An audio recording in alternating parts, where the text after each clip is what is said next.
bienvenue sur AECF TV, dans votre émission chrétienne 4V qui signifie en esprit et en vérité. Aujourd'hui, nous allons parler ensemble du rôle des chantres. Qu'est-ce qu'un chantre? Le chantre, c'est la personne qui loue Dieu, qui glorifie Dieu à travers le chant pendant un culte religieux. On va rentrer un peu plus dans les détails tout à l'heure avec la sœur Lisette, qui est responsable adjointe des chantres de l'AECF. Mais je voudrais profiter de l'occasion pour m'adresser aux assemblées, pour m'adresser aux fidèles, au sujet de la distraction pendant les chants qui se font à l'église. Mon frère, ma sœur, lorsque la chorale chante un chant de louange, un chant d'adoration, et que tu te mets à danser, est-ce que ta façon de danser glorifie le Seigneur?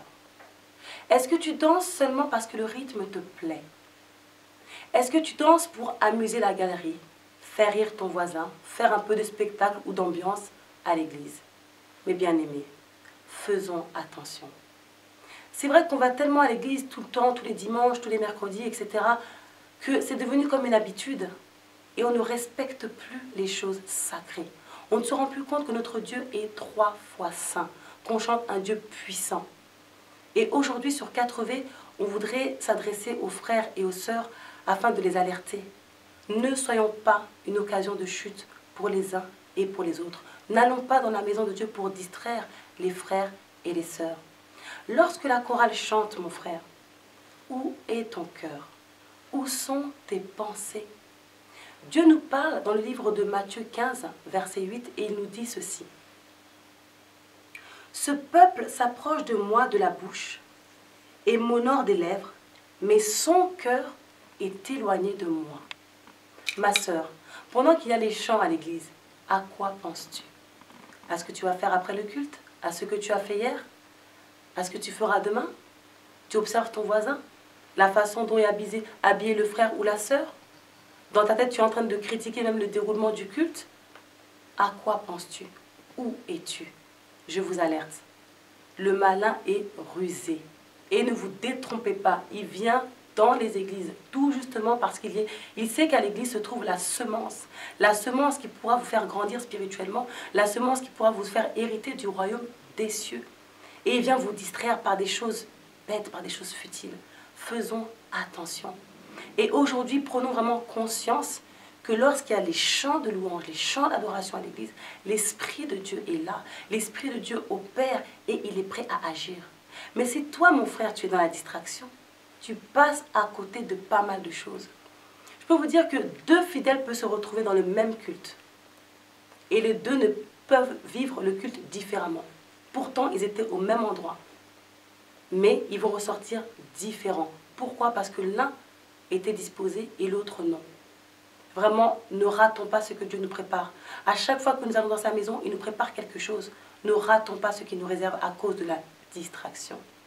Je vous invite, mes frères et sœurs, à suivre ce que nous dit la sœur Tricia concernant son état d'esprit pendant que la chorale chante des chants religieux. Bonjour. La Bible dit que Dieu recherche de vrais adorateurs qu'il adore en esprit et en vérité. Moi, quand j'adore mon Dieu, je fais en sorte de toujours le mettre en première place. Quand je chante son nom, je fais en sorte que mes pensées et mes actions aillent dans sa direction. Alors mes frères et sœurs, chantez ces prières 2 fois. Alors quand vous chantez le nom de Jésus-Christ, vivez chacun des mots que vous prononcez. Amen.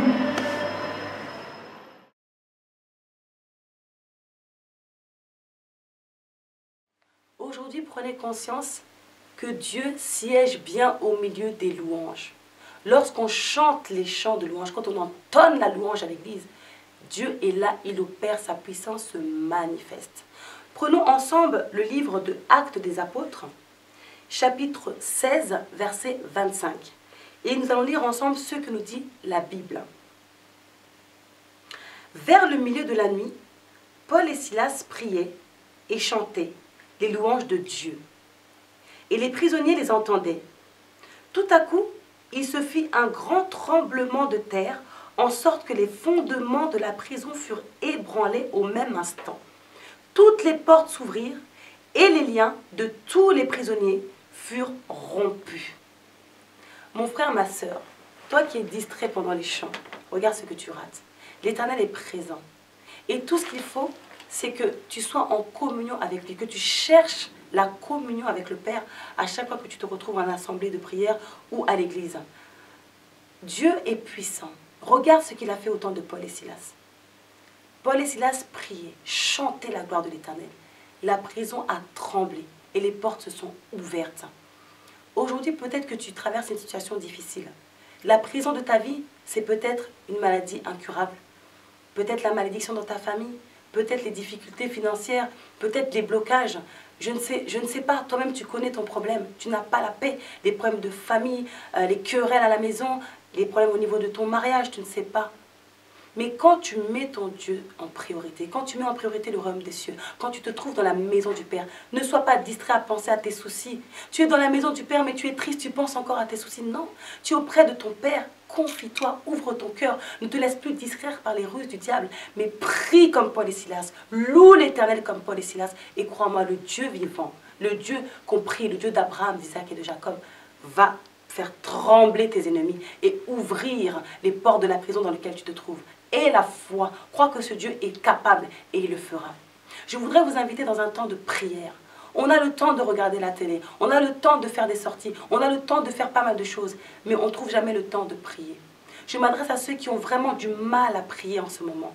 Je vous encourage aujourd'hui à profiter de cette émission pour vous poser, pour ouvrir vos cœurs.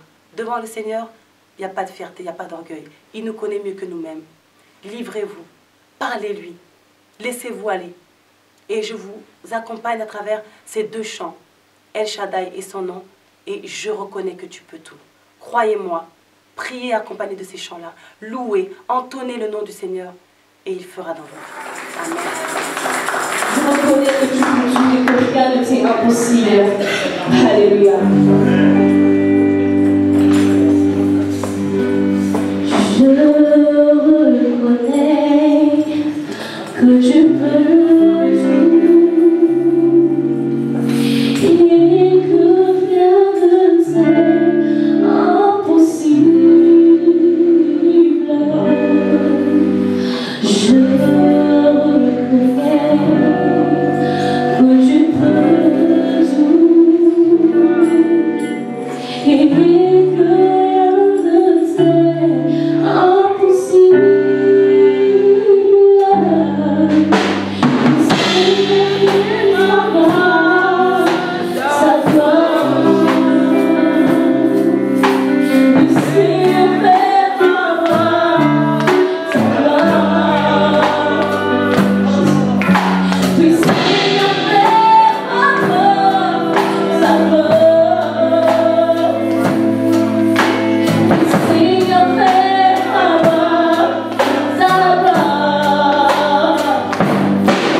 présent, bien aimés, nous allons accueillir notre sœur Lisette, responsable de la chorale de l'AECF, Association évangélique du Saint-Esprit en France, qui existe depuis plus de 30 ans aujourd'hui.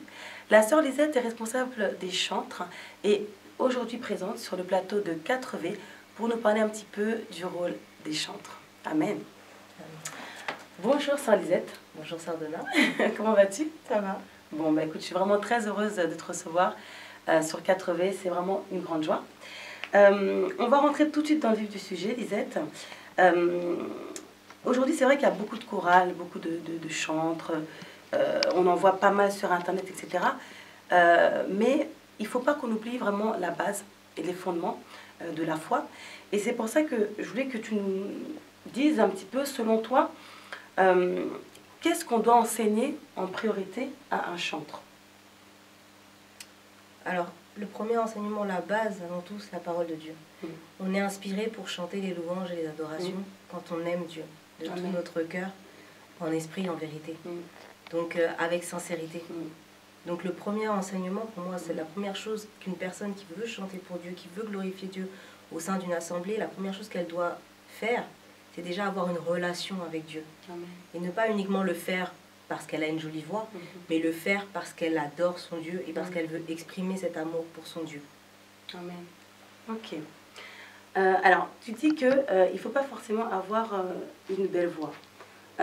Donc, est-ce qu'une personne qui ne sait pas chanter, par exemple, ou qui n'a pas de voix, ou pas une belle voix, entre guillemets, peut dire, écoutez, ma soeur Lisette, j'aimerais intégrer la chorale. Qu'est-ce que tu penses de ça? À la base, quand on parle de chanter, automatiquement, on pense à une jolie voix. C'est toujours agréable d'avoir quelqu'un qui chante avec une jolie voix. Mais là, on parle d'un ministère, on parle de chanter pour la gloire de Dieu. Amen. Donc c'est vrai que sur ce point-là, ma perception des choses, c'est qu'une personne qui a réellement cette envie, ce besoin de chanter pour glorifier Dieu au sein d'une église, au sein d'une assemblée, cette personne-là, je ne la mettrai pas de côté. Parce qu'elle veut faire les choses avec toute la motivation, avec toute la sincérité qu'il faut. Donc après, apprendre à chanter, c'est des choses qui se font. Aujourd'hui, il y a des cours de chant, il y a des techniques de chant, il y a plein de choses qui peuvent se faire pour améliorer tout ça. Mais ça ne doit pas être un frein pour quelqu'un qui veut glorifier Dieu. On peut glorifier Dieu quand on est à la maison, on le fait, chacun le fait chez soi. On chante, on met un disque, on met la musique sur l'ordinateur et on chante pour la gloire de Dieu quand on est uniquement chez nous. Mais celui qui veut le faire et qui a conscience que le fait de chanter, ça sera amener les fidèles vers la présence de Dieu, qui suis-je pour le freiner? Qui sommes-nous en tant qu'hommes pour le freiner dans cette action? Donc, à tous ceux qui ont cette envie de pouvoir chanter et de partager ce moment d'adoration, de louange en présence d'autres fidèles, le fait de ne pas avoir une jolie voix ne doit pas être un frein pour eux, bien au contraire. Parce qu'à l'intérieur, ils ont déjà cette soif, cette envie de se rapprocher de Dieu à travers le chant. Amen. Merci.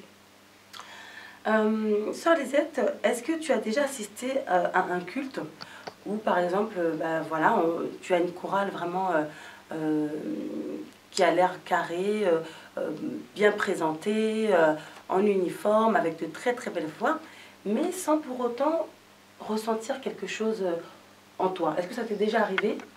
Ça m'est déjà arrivé. Ça m'est déjà arrivé pour deux raisons.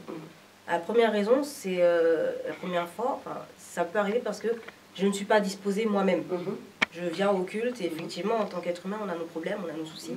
Donc je viens au culte, je ne suis pas disposée. La chorale va chanter, mais moi-même n'étant pas disposée, je ne vais pas recevoir, je ne vais pas être réceptive. Comme on parlait tout à l'heure, l'état d'esprit dans lequel on est. Exactement. Donc je vais venir, mais juste pour faire acte de présence. Et je ne serai pas complètement donnée, présente. Enfin, je ne serai pas là pour la raison. Pardon, recommence. Pas grave. Comme on a dit tout à l'heure, ça dépend de l'état d'esprit dans lequel on est aussi à l'église. On peut être distrait par nos soucis. Voilà. Et là, peut-être que tu n'avais pas reçu ce que cette chorale avait. C'est ça. D'accord. Donc ça, ce serait la première raison. Et la deuxième raison, effectivement, ça m'est déjà arrivé d'aller dans des assemblées où la chorale chante et je ne ressens absolument rien. Les voix sont là, l'attitude est là, mais c'est pas sincère. Je ne ressens pas cette sincérité, je ne me sens pas connectée avec Dieu parce que je n'ai pas l'impression que les personnes qui chantent soient connectés avec Dieu. Donc c'est quelque chose qui se ressent, c'est important ce que tu dis. Ça veut dire que on peut ressentir carrément qu'une personne chante sincèrement, ça se ressent. Ça m'est déjà arrivé, une personne chante sans nécessairement avoir une très belle voix, mais elle le chante avec son cœur. Et les paroles de la chanson, tu sens qu'en fait, elle est connectée avec Dieu. C'est-à-dire que j'étais spectatrice de la scène, en fait. Elle communiquait, elle parlait, elle louait Dieu, elle s'adressait à Dieu à travers son chant. Et en fait, toi, tu es là et tu ressens son émotion. Amen. Tu ressens l'amour qu'elle porte pour son Dieu. Et ça, quand c'est pour un chantre, réussir à transmettre ça aux fidèles qui sont là, mais c'est une bénédiction, c'est un don que Dieu donne. Et pour moi, chaque chantre, chaque personne qui vient le dimanche, ou enfin le jour où il chante pour venir louer Dieu au sein de l'assemblée, l'objectif, le but, c'est celui-là. C'est être capable de chanter, de louer Dieu, d'adorer, mais de tout son cœur. Non pas de rechercher la reconnaissance des fidèles pour qu'on nous dise « Oh, t'as une belle voix, tu chantes bien, machin ». Non, mais chercher à être connecté avec Dieu au moment où on chante. Amen.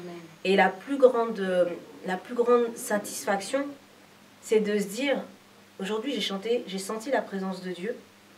Et quand en face, on a des personnes qui viennent et qui nous disent, aujourd'hui j'ai vraiment été touchée par la parole de Dieu, par la présence de Dieu. J'ai senti l'amour de Dieu en moi, et se dire que j'ai quand même contribué à ça, j'ai participé à ça. Dieu m'a utilisé comme un instrument pour pouvoir l'élever, pour pouvoir le glorifier. Amen et gloire à Dieu. Amen. C'est vraiment, c'est magnifique. Amen. Amen. Gloire à Dieu. Pour toi, qu'est-ce qui est important pour l'équilibre d'une chorale ou d'un groupe de chantres?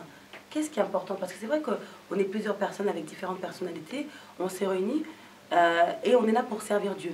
Je sais qu'il y a beaucoup de jeunes qui nous écoutent, beaucoup de jeunes qui sont dans des chorales, etc.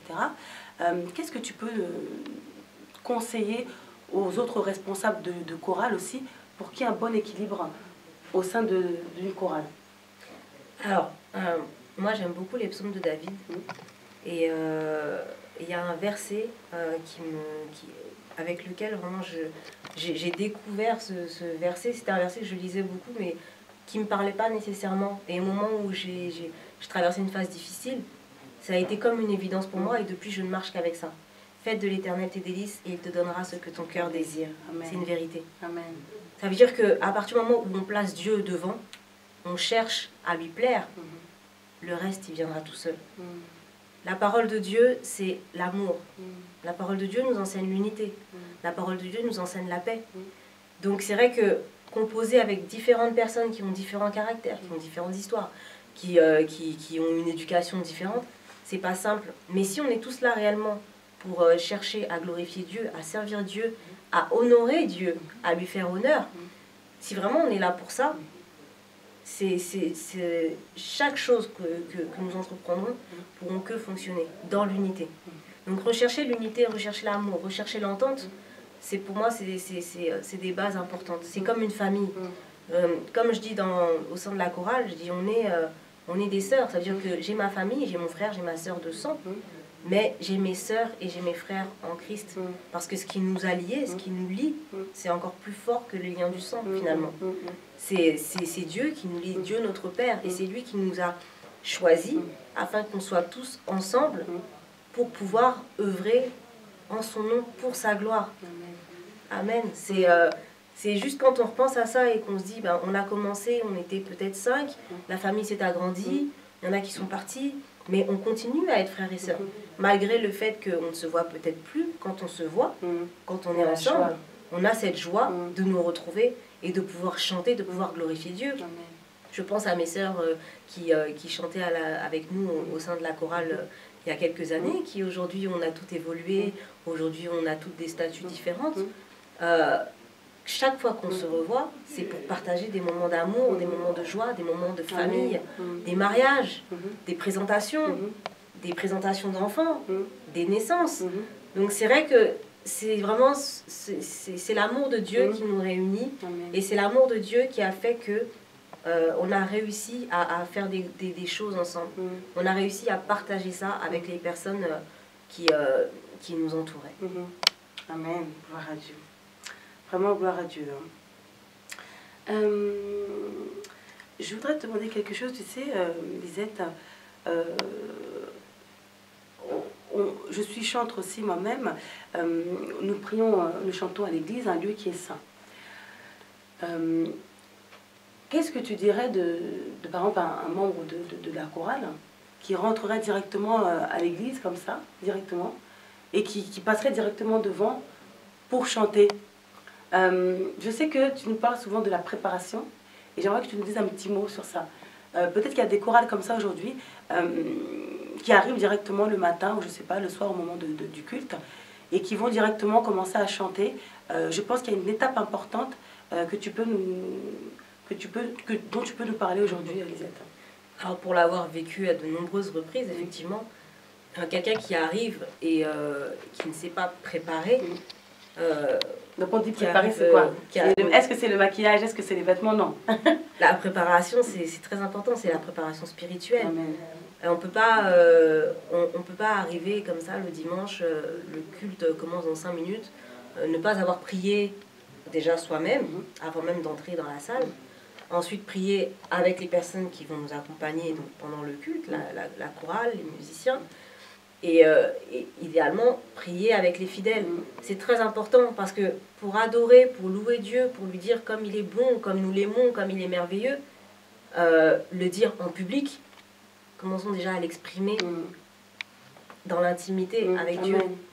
Donc cette préparation, chacun le fait à sa manière. Certaines personnes se diront, moi je me prépare, moi aussi mon culte c'est le dimanche, moi je me prépare à partir du samedi matin, je suis en jeûne toute la journée de samedi et je me prépare pour le culte du dimanche. D'autres se prépareront le dimanche matin quand ils vont se réveiller, à partir de là ils vont être en prière et puis il ne faudra pas leur parler, il faudra juste les laisser dans cette atmosphère de prière, d'amour, laisser le Saint-Esprit agir et demeurer en eux. Chacun a sa façon de se préparer. Moi je sais que la manière dont je me prépare, c'est qu'à partir je considère qu'à partir du dimanche minuit, c'est le jour du Seigneur, c'est la journée qui est consacrée à Dieu. Donc à partir de là, mon esprit est uniquement tourné vers Dieu. On est tracassé, on est tourmenté toute la semaine. Il faut dire ce qu'il est, c'est la vérité. On a tendance à dire Dieu, c'est pas un Dieu qui est là uniquement un jour sur 7, il est là tous les jours de la semaine. C'est la vérité, Dieu est présent chaque jour. Mais le dimanche, je veux encore plus lui consacrer cette journée. Parce que certes, la semaine, je prie, je loue Dieu, je chante les louanges à Dieu, je chante l'adoration à Dieu, mais j'ai besoin de ce plus, j'ai besoin de me dire non, Éternel, tu es mon Dieu, tu m'as redonné le souffle de vie, aujourd'hui c'est une grâce de pouvoir te chanter, tu me permets d'aller dans ta maison pour pouvoir te louer, pour pouvoir t'adorer, tu m'as confié une mission pour que je puisse toucher les gens à travers la voix, à travers le don que tu m'as donné. Alors je veux être disposée et je veux être prête pour que je puisse montrer à quel point tu es merveilleux. Et cette préparation, chacun l'a fait à sa manière, mais elle est vraiment importante. Elle est importante que ce soit pour les chantres, que ce soit pour les musiciens, que ce soit pour toute personne qui a un ministère au sein d'une église, toute personne qui fait quelque chose dans l'assemblée pour servir Dieu, c'est important de se préparer. Même les fidèles qui viennent uniquement pour s'asseoir et pour prier, même ces personnes-là, quand elles sont chez elles, avant de venir, elles prient. C'est important, on va dans la présence de Dieu, on a un rendez-vous important, c'est notre rendez-vous de la semaine, c'est le rendez-vous le plus important de la semaine. Donc on se doit d'être prêt, on se doit de faire honneur à Dieu. J'aime dire ça, j'aime dire que je veux honorer mon Dieu, je veux faire honneur à mon Père. De la même manière que que Dieu avait dit à Moïse à travers les 10 commandements, honore ton Père et ta mère. De cette même manière, nous devons d'honorer Dieu, parce que Dieu est mon Père. Donc si je dois honorer mes parents sur cette terre, autant honorer également Dieu, Dieu Tout-Puissant, mon Créateur. Amen. Amen. Merci Seigneur. Merci. On arrive bientôt à la fin. Toi, en tant que chantre, là on va s'adresser encore aux assemblées, hein, comme j'ai pu le faire au début. Bon, c'est du vécu. Hein. Quand, par exemple, tu as en face de toi une assemblée qui voudra, par exemple, que la chorale chante uniquement des chants qu'elle connaît, Ou par exemple, la chorale va entonner un chant et l'assemblée te dira oh là là, ça bouge pas assez. Qu'est-ce qu'on peut dire aux frères et sœurs par rapport à ces remarques-là? Parce qu'en tant que chantre, c'est pas évident aussi d'avoir des fois des caractères, des comportements, on va dire, inadaptés. Qu'est-ce qu'on peut dire à nos frères et sœurs toujours pas pour juger, mais toujours pour aller de l'avant, toujours pour se remettre en question, essayer d'être agréable à Dieu en fait. Alors même quand on ne connaît pas un chant, c'est important d'écouter les paroles du chant. Parce que c'est vrai que les gens vont vouloir danser sur quelque chose qu'ils connaissent ou sur une rythmique qu'ils connaissent. Et c'est humain, on a peur de l'inconnu. Mais quand il s'agit de Dieu, dès le moment où tu élèves Dieu, tu glorifies Dieu, peu importe la mélodie, peu importe le tempo, peu importe... si tu es réellement là pour adorer Dieu avec un cœur sincère, ouvre tes oreilles et écoute. Sois réceptif à ce message. Sois réceptif aux paroles que le chantre est en train d'adresser à Dieu. Et essaie de t'accaparer ça. Essaie de te dire que c'est ça. Moi aussi, je pourrais dire ces choses-là.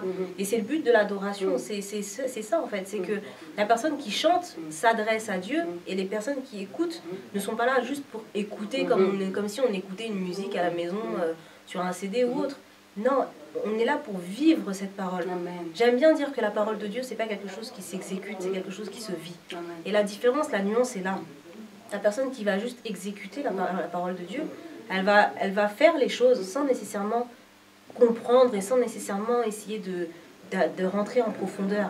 Mais la personne qui va vivre la parole de Dieu, elle va le mettre en application et elle va le vivre. Elle va vraiment être transportée, elle va être portée par cette parole. Et la parole de Dieu est tellement puissante qu'on ne peut pas uniquement se contenter de l'exécuter. On ne peut pas juste s'arrêter à la surface. Il faut entrer dans la profondeur des choses. Donc pour toute chose, dès lors qu'il s'agit de Dieu, entrons dans la profondeur. Donc même si vous ne connaissez pas les chants, il faut bien un début à tout. Écoutez les paroles. Essayez d'être transporté. De vous dire, est-ce que ce chant... qu'est-ce qu'il signifie pour moi? A-t-il un sens pour moi? Et il faut un début à tout. Mais ne pas rester dans des habitudes. Parce que Dieu, c'est pas un Dieu d'habitude. On dit que Jésus ne change pas. Mais la parole de Dieu nous change. Donc perdons les mauvaises habitudes et essayons d'aller de l'avant. Essayons d'avancer avec Dieu. Afin de devenir des personnes meilleures. Afin d'avancer. Afin de changer et de faire honneur à Dieu. Amen. Mais en tout cas, l'émission 4V sur les chants touche à leur fin. Une dernière question, sœur Lisette, parce que tu as dit un truc important. Tu as parlé aux assemblées pour leur dire qu'il fallait qu'ils essayent de s'accaparer les chants que les chantres chantaient. Et je me mets aussi du côté des fidèles maintenant. Parfois aussi, on peut avoir des chantres, des choristes qui vont avoir une attitude, je ne sais pas... qui ne va pas donner envie. C'est vrai qu'on est là pour être connecté, mais des fois aussi, on ne les aide pas, les fidèles. Donc, qu'est-ce qu'on peut dire aussi, pour terminer l'émission, aux chantres, concernant leur attitude aussi, pendant qu'ils chantent? Ça rejoint, on revient sur ce qu'on a dit tout à l'heure, c'est qu'il faut être préparé, il faut être connecté. Celui qui vient uniquement parce qu'il est contraint de venir, ou parce qu'il faut qu'il vienne, parce que s'il n'est pas là aujourd'hui, personne ne va faire le lead à sa place. Tout ce qui n'est pas source de conviction est péché. Donc tu conseilles à quelqu'un concrètement, s'il n'est pas disposé, qu'il ne chante pas? Qu'il ne chante pas. Ça c'est important. Qu'il ne chante pas. On n'a pas besoin d'être 10 devant pour chanter. Ça c'est important. Il y a des assemblées où j'ai déjà été, il y a une seule personne qui chante, mais elle transporte toute l'église. Ça c'est important. Donc si tu n'es pas prêt, si tu n'as pas envie, ne le fais pas. Amen. Mais après, c'est toi et ton Dieu. Comment ne pas avoir envie de chanter? C'est ça aussi. Amen. Donc il faut faire les choses avec sincérité, non pas par obligation, non pas par habitude, non pas juste pour exécuter les choses, pour exécuter les chants, mais les faire parce que c'est la parole de Dieu, parce qu'on a envie de vivre ce moment privilégié. Amen. Amen. En tout cas, je bénis le Seigneur pour l'émission. Je sais que vous avez été bénis aussi par ce moment. Et je voudrais clôturer cette émission par un petit a cappella de la part de la sœur Lisette. Si tu peux nous chanter, nous entonner quelque chose qui te vient à cœur, juste pour la gloire du Seigneur. Ok. Entends mon cœur. Amen. Comment exprimer et comment décrire un amour si grand, si puissant que rien ne peut le contenir. Tu sais mes espoirs, Seigneur, tu sais mes craintes. Mais mes mots sont bien trop petits pour dire tout l'amour que j'ai pour toi. Alors entends mon cœur, mon esprit qui te loue. Entends les chants d'amour d'un enfant racheté. Je prendrai mes faibles mots pour te dire quel Dieu merveilleux tu es. Mais je ne pourrai pas te dire combien je t'aime, alors entends mon cœur. Alors entends mon cœur, mon esprit qui te loue. Entends les chants d'amour d'un enfant racheté. Je prendrai mes faibles mots pour te dire quel Dieu merveilleux tu es. Mais je ne pourrai pas te dire combien je t'aime, alors entends mon cœur. Amen. Gloire à Dieu, gloire au Seigneur. Gloire à Dieu. Merci. Merci, merci à tous pour ce moment. Je sais que vous avez été bénis grâce au Seigneur Jésus-Christ qui nous a accompagnés du début jusqu'à la fin. Et je vous dis juste à bientôt pour une prochaine émission. Amen. Amen.